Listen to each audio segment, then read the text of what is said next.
Pay me, pay me, pay me my silver now. Pay me or go to jail. Pay me my silver now. Bix Weir, Rotor.com with your morning horn disease, your sip of chaga coffee. Yep, the battle at silver.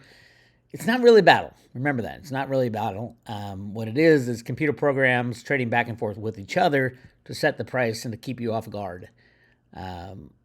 Can they put the price of silver to minus $40 like they did oil? Absolutely. It's a click of a mouse.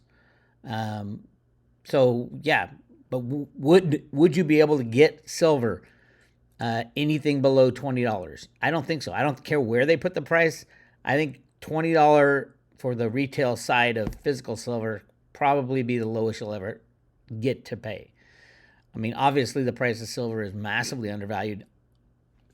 Every single metric on the planet, when you in relationship to gold at 83 to 1 is just the most ridiculous thing ever. But the banks like it that way. Remember, the banks hold all the gold. Banks like it that way. The banks think that they control the world, and right now they do, until one mouse click screws them up and the entire world starts crumbling down. We will see dollar days in silver again, where silver go up $1 a day, $5 days, silver go up $5 a day on the COMEX. Now, what price of silver would the COMEX shut down? Probably $50. When it blows by $50, I think you're going to see the COMEX shut down, which is good. But that means every other exchange on the planet is going to shut down as well. So, yeah, it has to happen. You know, what I'm talking about, what I've been talking about for 20 years, the end of unbacked fiat money is upon us. I hope everybody sees that. I am shocked at the amount of mainstream people discussing the end of the dollar. Moving on to a new system, CBDCs. All this is because of the old system being so fragile and weak and corrupt. Imagine how many fake U.S. treasuries are out there. Trillions of dollars worth of treasuries. At least 100 trillion, Professor Skidmore found, at least 100 trillion in U.S. treasuries have been created out of thin air and nobody reported it or anything. And they just use, Catherine Austin Fitts and him use just data from the government. Imagine the data that they don't have from the government. We are at infinity money. They are creating infinity money, unlimited amounts. But then there's the stage that we all are watching the play on, where they're saying, "Oh, we gotta save the debts. Take off the debt ceiling to have more debt. It'll destroy the dollar." No, the dollar is subject to a click of a mouse. Nothing is freely traded. So if they want to destroy the dollar, they can. Just click a mouse. Computers and derivatives control every single market. But that's not what I want to talk about. We are at a 3-day weekend. We heard the FDIC say, well, we'd love to crash the banks on a 3-day weekend. Give us 3 days to sort this shit out. They really have no clue on what they're dealing with. The ramifications of crashing the banking system, bailing out 10 or 20 or 30 banks, and thinking the problem's over. They're either completely clueless or they're just working out of their little silo. What am I responsible for? Where can I get money to pay off unsecured depositors? When Janet Yellen said the 1st of June is like the earliest of the X date is what they're calling it, the date the U.S. Treasury runs out of money and has to not pay somebody. Imagine if a bank goes down between now and that date, which is what, like 3 or 4 days away. It's 5 days away. And by the way, something's going to happen on the April 30th. I think that's, how many days in April? Anyway, something big. I'll get to that in a second. But yeah, silver's under control. They're playing with the 50-day, 100-day moving averages. Again, it's BlackRock now. BlackRock has taken the silver hot potato. Everybody who has had the silver hot potato has gone down. Drexel Burnham. AIG had to be bailed out for $300 million. Bear Stearns. JP Morgan got taken out, but obviously they didn't go out for good. They got taken out by the DOJ.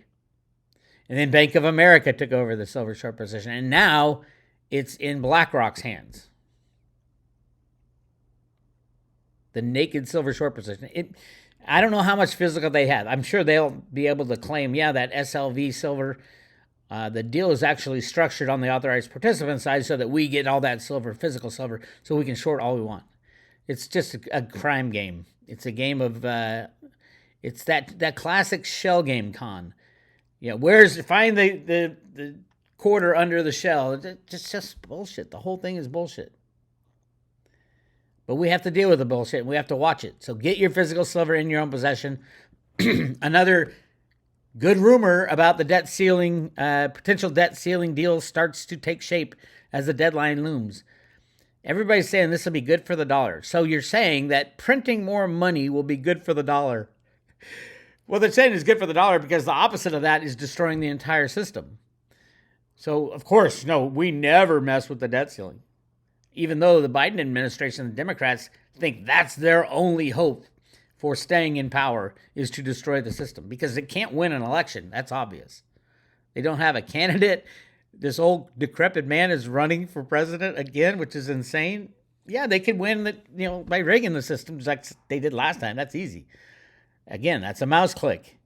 Whoever controls the computer tabulation machines wins. And I know everybody's like, Bix, that can't happen in the United States of America. It's been happening since we had electronic voting and probably long before that. We are living in an illusion, a con. So what's going to happen? Well, it doesn't really matter if the debt ceiling gets passed or doesn't get passed. The debt ceiling removal and how long it is for. All scenario, destroy the dollar and destroy the banks. And that's the big thing now, the banks. So the FDIC puts out a quarterly report. This will be put out on, I believe, it's supposed to be 50 days after the end of the quarter. So it comes right before, let's see, I'll tell you, in 4 days. Yeah, right here. So they have a website, the FDIC channel, and right here is the first quarter 2023, and this is scheduled to be 4 days from now. So I'll keep you guys in touch. That's like right before June 1st, the X date. So I don't know if they're going to take this 3-day weekend and utilize it for their crashing the banks today. Doesn't look like it, but we still have some days left. They don't want lines standing in front of banks. So they might even do a quiet reset of the system where they bail out all these banks and give it all to JP Morgan or something ridiculous this weekend. But it doesn't feel like it yet. But at the same time, they need that 3-day weekend. So there's only a couple other 3-day weekends between now and the end of the fiscal year. So it'll be interesting because listen to what they said last time on this quarterly banking profile. Now, this next chart shows that the banking industry's holdings of longer-term loans and securities increased by 39.7% in the fourth quarter. Although this higher level of long-term loans and securities helped preserve net interest margins during a period of low interest rates, this strategy has contributed to the elevated level of unrealized losses on investment securities as a result of higher interest rates.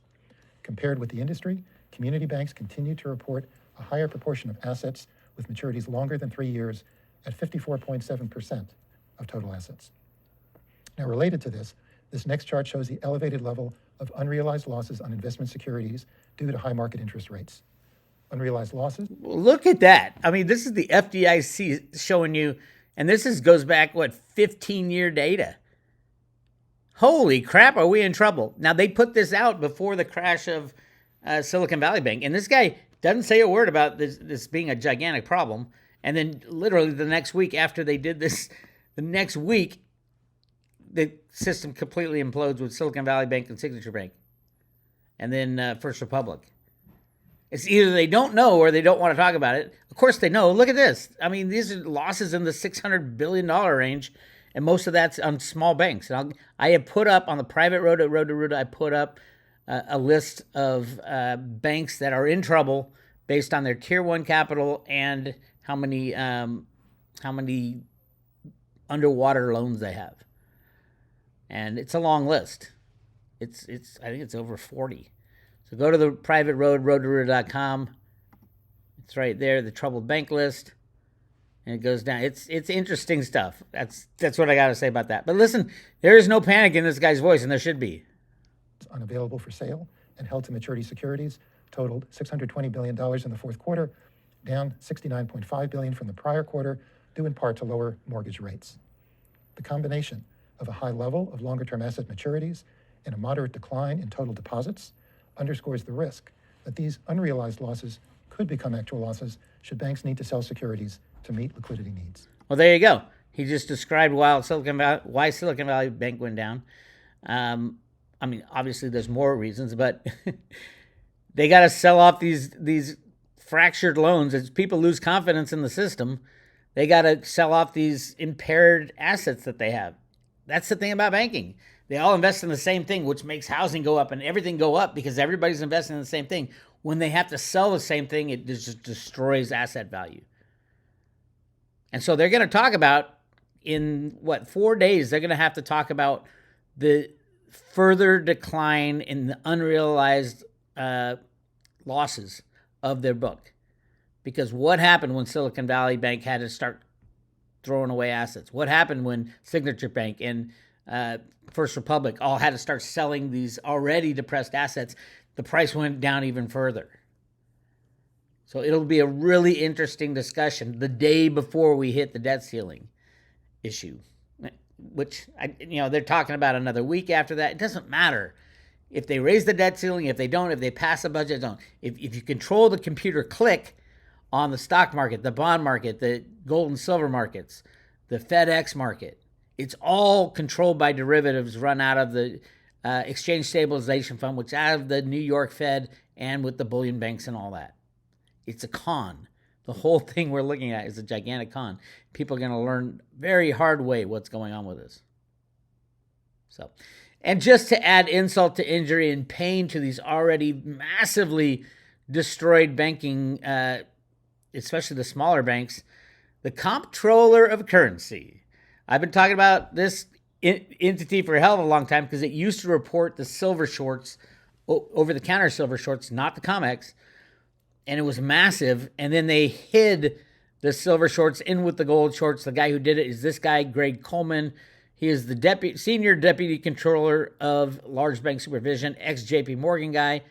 I'd say current JP Morgan guy. He changed all that, but this they just released. Comptroller's updated handbook and booklet of recensions. So there's this booklet, and this is what they added. Appendix C, actions against banks with persistent weakness. This was just approved into their guidelines as of yesterday. And all it talks about is if you're a weak bank, we're going to close you down. Can you imagine tougher and tighter rules on banks right at the moment that the banks are their weakest? Who does that benefit? JP Morgan Chase. Who decided this thing? Greg Coleman. And I've been following this guy for a little while. One of the more interesting things, about 2 or 3 months ago, they changed his picture. He had like a much younger picture. Now he looks like an old gray, wise man. It is hysterical, the con that's going on at every level of the U.S. government, every level of U.S. finance, every level of global finance. And it's all going to come blowing apart. And you're going to thank your stars that you have silver in your own possession. Cryptos for the future, absolutely. But to get to the future, you got to go through a couple years of insanity. So take your cryptos, tuck them away under your lawn chair. Take your silver and keep getting more and more physical silver if you can, if it's possible. Swap all your gold for silver. If you love gold, you'll swap all your gold for silver now. And when the ratio hits 7-to-1 or probably 1-to-1, then swap back and you'll get, 80 times the amount of gold if it goes to 1-to-1? Wouldn't you like, if you love gold and you have a little stack of gold, wouldn't you love 80 times that? And that's exactly what's going to happen when silver and gold go 1-to-1. Why do I say to 1-to-1? There's 6 billion of each above ground. There's actually a hell of a lot less silver than gold right now because there's all kinds of secret gold that I've rarely found conspiracies to talk about silver being plentiful. The only thing that I have found in my 23 years of studying this stuff was that they used 3 billion ounces of physical silver from the U.S. Treasury in the 1940s to build the first atomic bomb. And yes, I was the one who spread that news, absolutely, because it's true. And I have all the backup if you ever question that. So they took 3 billion ounces out of the U.S. Treasury, which is all they had practically, and they gave it to the scientists to build the first atomic bomb. They melted it down into these magnets called calutrons and bus bars, and then they ran that thing until the 1990s. Then they pulled the silver out of the Manhattan Project and remelted it, and that's the excess silver that everybody's been wondering about.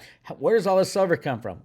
And that started in the 90s, and plenty of proof. Go to roadtoruhr.com. Look up the greatest story never told about the silver conspiracy there. Other than that conspiracy, there are very, very, very little conspiracies about silver. Gold, I can give you 100 well-documented conspiracies. One, Yamashita's gold, 300,000 tons of gold plus. All documented. Peggy and Sterling Seagrave spent their lives doing it. And it's easy for the media to shut out that information and the banks to shut out that information. But it's out there. They wrote amazing books documenting each tiny piece of all this gold that was hidden in the Philippines. And then there's Chocolate Mountain. Chocolate Mountain gold, amazing amounts of gold there that Dianne Feinstein was in charge of hiding, selling to her husband's company, who locked it away. I don't know who owns it right now, but there's a lot of, secrecy around that as well. Chocolate Mountain was this massive gold mine that they found within a U.S. military base. It's in a military base now. You're not allowed to go there.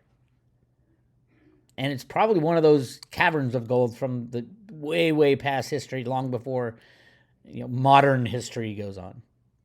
And then we got the Grand Canyon gold, which I've documented. There's just so much gold. And there's very little silver. And silver is absolutely necessary. Gold is not necessary. I know you think it is. All you gold bugs think it's necessary. I mean, I'd rather have Bitcoin than gold, truthfully. At least Bitcoin, you know how many there are, 21 million. Gold, you don't know how much there is.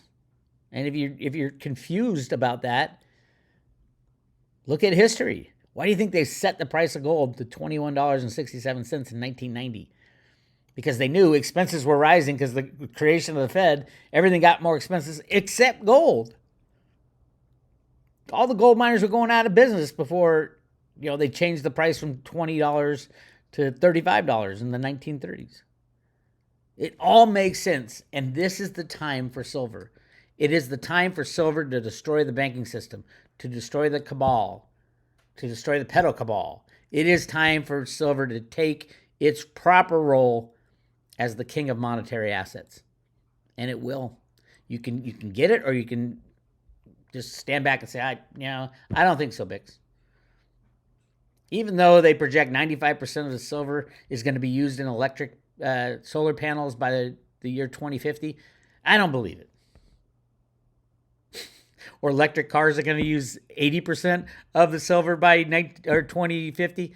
It's like every single asset that silver is used in as a industrial component has these gigantic projections of where the future is. So all these 10 different industries are saying we're going to need all the silver that can ever be mined by 2050. Everybody's saying that. It's the most insane thing ever. And they're not finding these huge silver mines. Most of the silver mines have already been found because they tend to be more towards the top of the crust of the earth. There's a name for it. I forgot the name. Talk to David Morgan about that. There is no better investment in your lifetime, in your ancestors' lifetime, or any of your kids' lifetime than silver right now. You have to get in 1 minute before silver is freely traded. Because if you're after, you'll be paying $700, $800, $900 for silver, and you'll be begging to get some silver. And nobody's going to want to sell it. So that's where we are, my friends. Again, on the private road, I listed the trouble bank list. There's 40 of them. And that's not all of them, by the way. That's just based on the Tier 1 capital problems. And we're going to see a lot. Will they shut down the banks this weekend? Even if they do one, it'll start the cavalcade. The big waterfall of bank collapses, and then at some point they're just going to freeze things. Will it be today? Probably not. I'm not getting that feeling yet, but we know, according to the FDIC, that that's the problem. The FDIC knows the problem. There it is, unrealized gains and losses. And this new chart, which I think will be a lot worse than this. Can you imagine that? Over 60 billion in losses. What if it comes in at $1 trillion in losses? What kind of shock would that send through the depositors? It doesn't take much for an electronic run on a bank. Make sure you get all your money out of the bank now, especially for the 3-day weekend. And this bank problem list, right now they have over 300 banks. Try 4,000 banks. Because when a big handful of these banks go, they're all interconnected. Too big to fail shit's going to go on very soon. So that's what I got for you. You want to join the private road at roadruta.com. Go to subscribe today, and we will send you, yes, the coolest silver coin ever made. I believe this coin this year will pay for itself in the cost of this subscription. 1 year subscription's $299, less than $1 a day. I believe the coin that I'm going to give you for subscribing is going to cover the cost of the subscription. That's not a guarantee. Of course not. They can click that mouse. They've been controlling the price of silver for 170 years. So can they continue the rig job? Absolutely. But they don't want to. This is the end game. So that's it. This is Bix Weir. I'll talk to you later.